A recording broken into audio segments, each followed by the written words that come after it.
You're so slow. Hurry up and make dinner. And clean up the rooms too. My mother-in-law, Alice, looks like she's feeling really good as she orders me around. It's as if she seems to be so excited to be able to order me around. And my husband, Kevin, looks at me as if it is completely normal that Alice would treat me like her slave. Wow, honey, your house is really comfortable and nice. And the fact that you actually have a maid helps a lot too. Oh, Mom, do feel free to use her. Hey, you, Mia, you better work hard. My name is Mia, and I am a 32-year-old office worker. I recently got married to a man named Kevin. I met my husband at a blind date, and as far as I can remember, my first impression of him is that he didn't really leave any impression to me. But when we moved to sit next to each other and talked a little, we discovered that we both have similar tastes and interests. We have so much in common, and we really liked the same music and movies. We had a great conversation about it, and from there we hit it off. We exchanged our contact information to each other and began meeting up. And after going on several dates, we started to go out. After 2 years of going out with each other, we got married. I was at the height of my happiness in marrying the man I loved. When we were going out, my husband was a gentleman, taking care of my health and even going out of his way to come over to my place to cook for me when I was busy with work. So, I believe that I would be able to lead a happy life with him even after our marriage. After greeting both of our families, meeting our parents, having the wedding ceremony and the honeymoon, we began living together. But after we started living together, I had discovered about Kevin's true nature.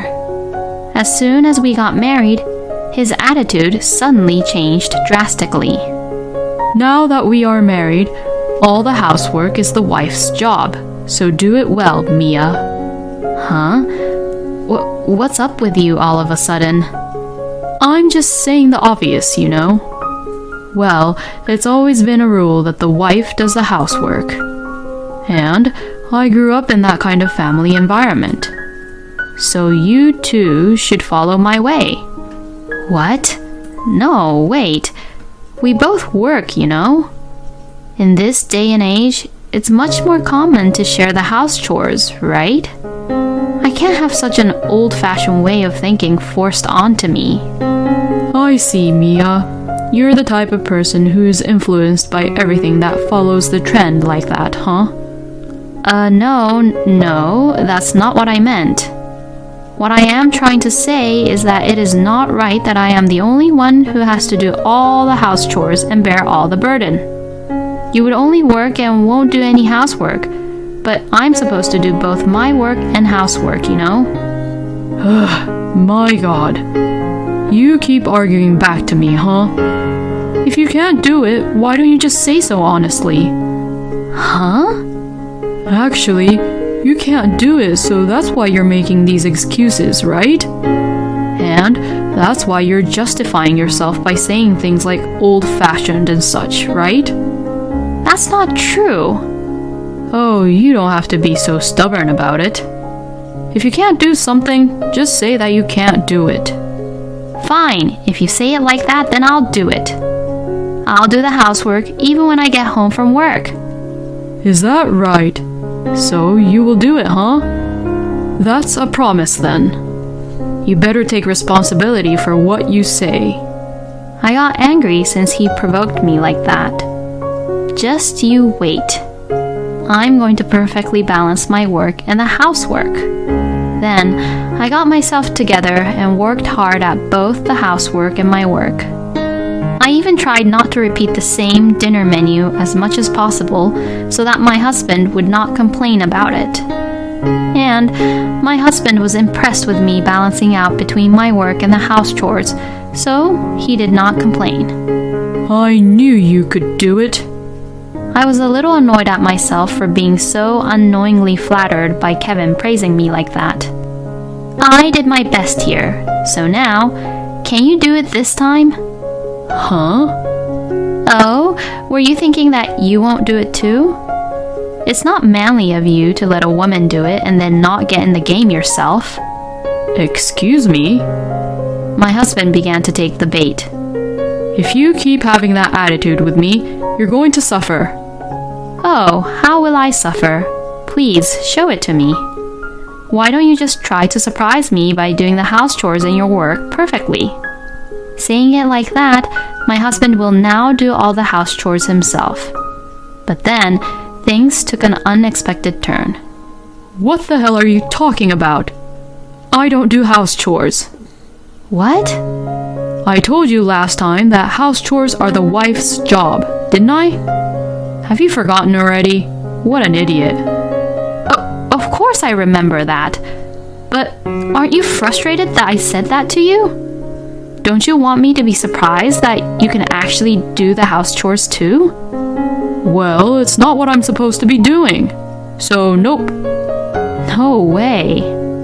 I thought that this strategy was a failure, so I tried a different approach to Kevin. But then, he began to say something really unexpected. I don't think that you're behaving like how a wife is supposed to be yet, so I'm going to ask my mom to help you. Pardon me?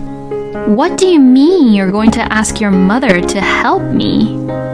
I'm going to ask my mother to come here. Maybe we can live together. What? Live together? I don't want to do that. Huh? What are you talking about? I won't allow you to ever reject my mother like that.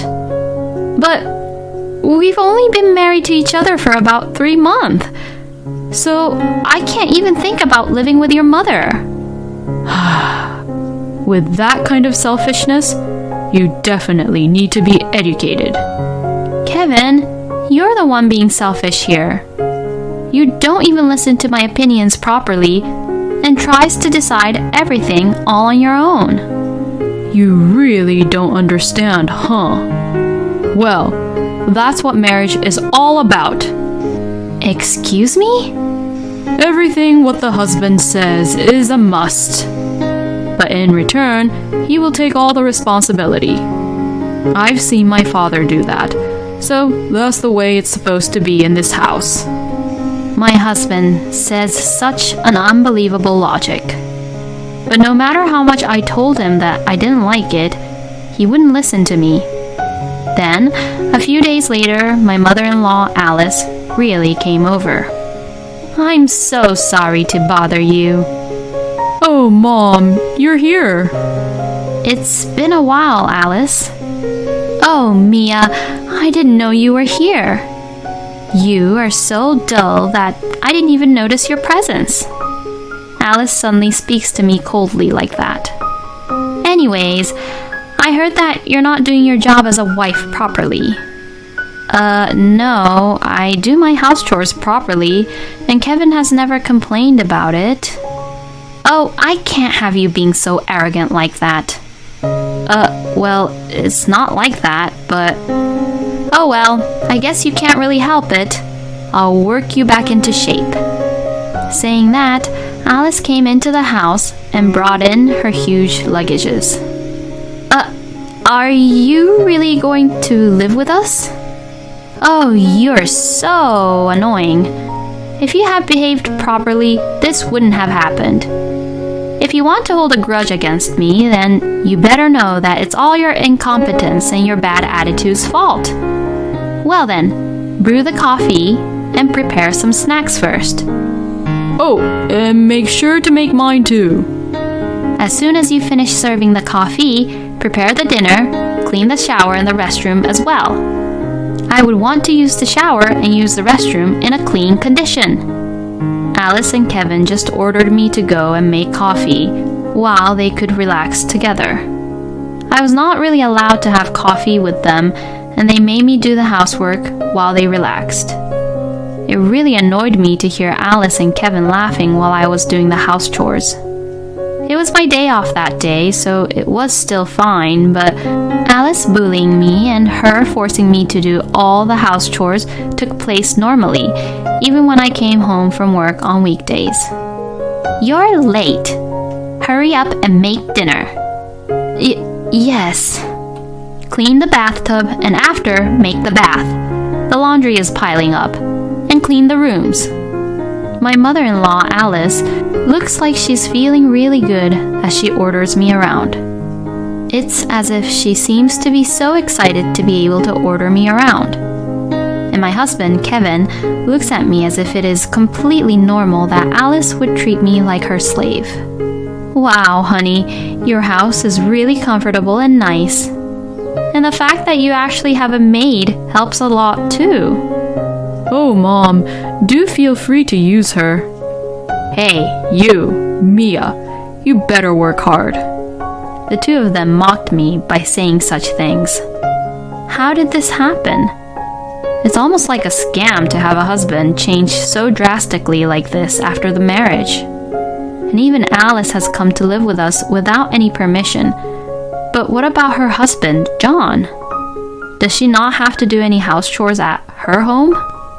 I asked Alice about it before, but she said, "I don't need you to worry about that." Since then, I have not been able to ask her about it, so I decided to take the plunge and go to the house where Alice and John lived. According to Alice and Kevin, compared to Kevin, John was more the boss of the house and felt that he was the most important person in the family. But I didn't see John as such a terrible person. Well, Kevin was kind before we got married, so that's not really helpful, but to avoid Alice and Kevin finding out about me going over, I lied by saying that I'm going to go shop for groceries and went to Alice and John's house on my day off. And when I pressed the doorbell, a woman whom I've never seen or heard before answered the door. I was so startled that I froze. Who are you?" The woman whom I've never seen before asks me, looking a little surprised.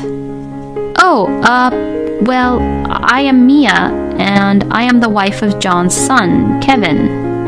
When I say this, the woman replies, "Ah, you're the wife of my husband's son." Huh?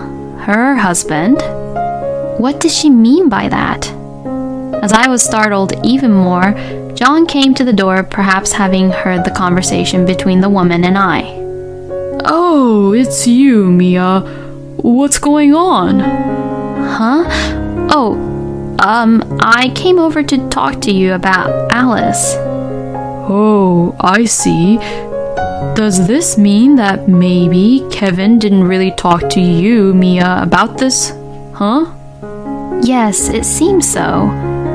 Then John let me into the house and began to talk as we sat down in the living room. That woman, Kevin's mother, and I have already separated. What? Oh, really? It seems like Alice and John had already divorced. I'm so sorry for keeping it quiet and not telling you. The truth is that before you and Kevin got married, we were already in the middle of divorce settlement. But I couldn't really tell my son about the fact that his own parents were in the middle of divorce settlement when he should be enjoying life, being happy, getting married to you. I thought I would do my duty as a parent for the time being until after his wedding. I had no idea. I thought that Kevin would have told you by now, but it seems like he didn't tell you about it, huh? Yes, this is the first time I heard anything about it. My ex-wife and I got divorced because of her affair. Huh? The divorce didn't go very smoothly because Alice didn't want to pay alimony and she was reluctant to get a divorce. She's now paying the alimony monthly, but anything can happen at any time if it's about Alice, you know. John talked about Alice with such dismay. But I'll chase her down to the ends of the earth and make her pay for sure. I was getting all kinds of information at once, and my brain was about to explode. I drank a cup of tea made by John's current wife to calm myself down. By the way, Mia, why did you come here today? You said you wanted to talk to me about Alice. Well, actually, I decided to tell everything to John. And John was completely surprised to hear my story. Wait a minute. Even Kevin was in on it with Alice and telling you such terrible things? I really don't want to say this, but I'm not the boss of the house at all, you know. Alice was the one who did not do any housework at all, and she hung out every night, and to top it all off, she was the one who had an affair. So, when I came home from work, I always cooked and ate dinner by myself and did the laundry and cleaning all by myself. What? That's totally the opposite of what Kevin and Alice said. Mia, you don't have to be their victim anymore. You should leave them immediately. I thought John was right and decided to leave Kevin and Alice. I was serious about our marriage, and I was so preoccupied with the fact that Kevin and I had been married for less than a year, or that we had loved each other at least once. But because of that, I was killing my own true feelings. If I had to live with those two any longer, I would surely collapse mentally and physically. When I returned home, Kevin and Alice were gone. When I messaged my husband to ask where they had gone, he replied, I'm out to dinner with my mom today, so we don't need dinner. In their minds, I was supposed to be at the grocery store to prepare for dinner. So I guess they went out to eat on purpose just to harass me. Although the thought was annoying, it was actually better for me. I quickly packed only the necessary things, left the house, and went back to my parents' house. My parents were surprised that I had suddenly returned back, but when I explained the situation, they were outraged at Kevin and Alice. They then told me that I could stay home as long as I wanted until I calmed down, so I took their word for it. About 2 hours later, around 9 p.m., I received a phone call from Kevin. But I didn't want to answer it, so I ignored it. The phone rang several times after that, but I just ignored it. It was annoying me, so I turned off the phone and went to sleep. The next morning, I left my parents' house and headed to work. When I turned my phone on while heading to work, I found a tremendous number of phone calls and messages. Both Kevin and Alice were probably angry at me for abandoning the house chores and quit being the maid because I had gone away for the night and never returned. I spent the next 3 days at my parents' house, ignoring any calls or messages from my husband. Then, arrangements with my lawyer were made, so I decided to just look over at the messages for now. I received many angry messages from my husband, such as, "Where are you?" and "Screw you," and "Mom is mad at you too." Others said, "You're an unfit wife. I married a woman like you, and now I'm disappointed in you because you're so useless. Come home quickly and do your chores." And many other heartful words were said in those messages. Then, noticing that I read all his messages, Kevin called me right away. "Yes?" Hey, stop joking around. Why aren't you coming back home? "I am sick and tired of being pushed around by you two." Shut the hell up. You better stop being so selfish and just come back home. I've taken a dull woman like you into our family as my wife, so you should at least take care of the house, you piece of crap. How could he say such a terrible thing? Well then, a dull woman like me will divorce a lousy, morally dishonest mama's boy like you then. Huh? It means I'm divorcing you. Huh? Divorce? What the hell are you saying? I'm being serious. I've already lawyered up, so I'll fight you until the end. You hired a lawyer? Are you out of your mind? I'll call a lawyer or whatever it takes to get away from you. Anyways, divorce is a must. And I'll take whatever I can get. I said that and hung up the phone on him. I think Kevin was saying something to me back, but I couldn't care less what he was saying. I then officially demanded a divorce from my husband through my lawyer. I also demanded alimony due to Kevin and Alice's moral harassment, as I had recorded many of the terrible things that were said by Kevin and Alice to me up to this point. Kevin protested, but he could not get away with it because I had proof. And as for Alice, in addition to the alimony, she was sued by John for defamation on having made a bad impression of John to other people by spreading lies about him. So, in addition to the alimony for the affair, Alice had to pay the alimony for the defamation as well. According to what I heard, it seems that Kevin actually knew that Alice and John was in the middle of divorce settlement, and that the reason he took that horrible bossy attitude towards me was because he wanted to ensure that I would actually obey him and listen to Alice. Since Kevin was a mama's boy, he was thinking of sacrificing me in order to help Alice. That's why he didn't let me quit my job and even made me do all the housework. He was also planning to use the savings from our shared account to pay for Alice's alimony. I'm so glad I divorced Kevin before he could do that. By the way, about Kevin and Alice after that, both of them owed alimony and had to live in extreme poverty. And Alice has done very little house chores up until now, so apparently Kevin is working 2 jobs to earn money for living expenses and alimony for the 2 of them, while also doing all the house chores. I'm so exhausted. Please, help me. I received a message like this from Kevin, but I ignored it and gently blocked him. Meanwhile, I am living modestly and saving money by renting an apartment. Recently, I have saved up quite a bit of money, and I am thinking of trying for investment to further increase my assets. Thank you for watching until the end. Please subscribe to our channel. We hope to see you in our next video.